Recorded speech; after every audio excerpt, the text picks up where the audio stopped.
जीवन में एक बार ऐसा दौर आया जब मैं बैंकरप्ट हो गया, दिवालिया हो गया।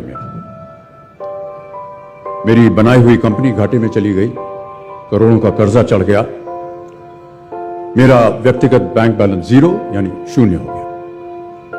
कमाई के सब जरिए बंद थे और सरकार की तरफ से घर पर कुर्की के छापे लग गए।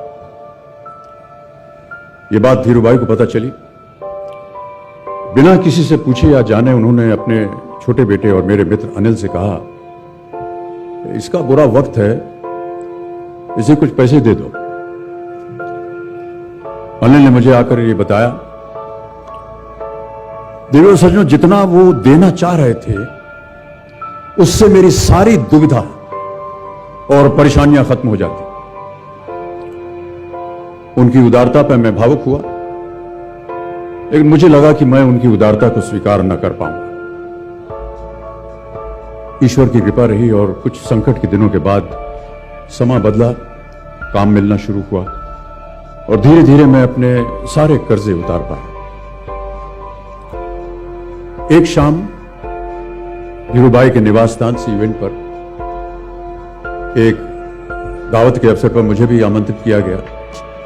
तो ऊपर लॉन में एक तरफ धीरूभाई एक बड़े से मेज पर अपने कुछ मित्रों, बड़े फाइनेंशियल और कॉर्पोरेट वर्ल्ड के दुनिया के दिग्गजों के साथ बैठे बात कर रहे थे। मुझ पर नजर पड़ी तो मुझे बुलाया और कहा, यहां मेरे साथ बैठो।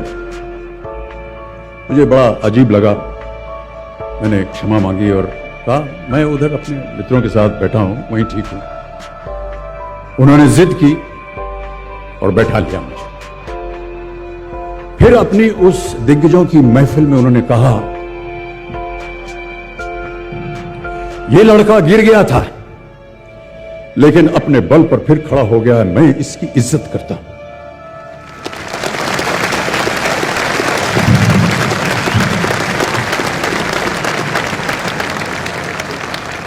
उनका ये व्यवहार और उनके वो शब्द मेरे लिए उस धनराशि से हजारों गुना ज्यादा मूल्यवान थे, जितना कि वे मुझे मेरी संकट से बाहर आने के लिए देने के लिए तैयार थे।